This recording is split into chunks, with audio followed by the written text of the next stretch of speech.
বাবা রে, বাপ ছেলের সম্পর্কটা হচ্ছে মধুর সম্পর্ক। আমি একদিন অনুপস্থিত থাকবো, কিন্তু আমার স্মৃতি করে তোমাকে একদিন কাটাবে।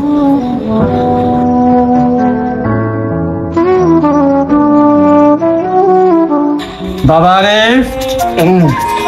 বাপ মায়ের মনে কোনোদিন কোনো সময় মনে কষ্ট দিয়ে কথা বলবি না। বাপ মা কি জিনিস মৃত্যুর পরে হারে হারে টের পাবি। কি কর? সাইকেল যেদিন পুরানো হইবে তাতে জঙ্গে ধরিবে, বিল বাটুরের ঠন ঠন আওয়াজ আর না করিবে।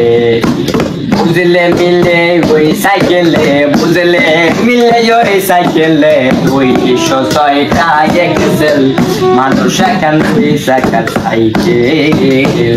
কি চমৎকার গাড়ির মডেল, কি চমৎকার গাড়ির মডেল, মানুষ এখন 2 চাকার সাইকেল। আরে এই পৃথিবীর কেউ কারো না, স্বার্থ ছাড়া কেউ কাউকে ভালোবাসে না, একমাত্র বাবা মা ছাড়া।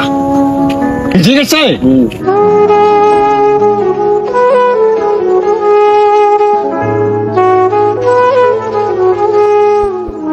বাবা রে, আমার মৃত্যুর পর মাঝে মধ্যে কবর পাশে এসে দাঁড়াবি এবং কবর জিয়ারত করবি। আচ্ছা, মনে অনেক শান্তি পাবে। ঠিক আছে? আচ্ছা।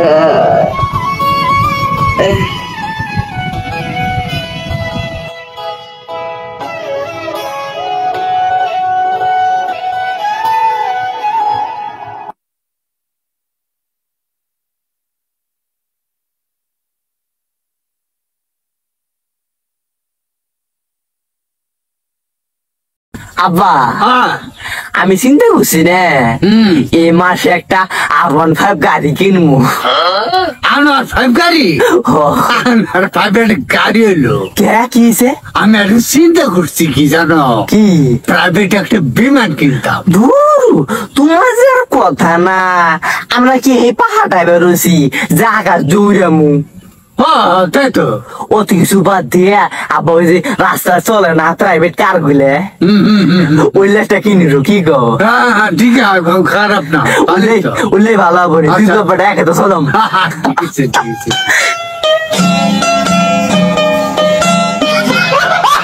আব্বা, এই যে ফাঁকা একটা টিয়া তো বিকে দেয় নাই গো আজকে। বর্তমান মানুষের কিপ্টে হয়েছে গো, বিক্রি দিবার চায় না।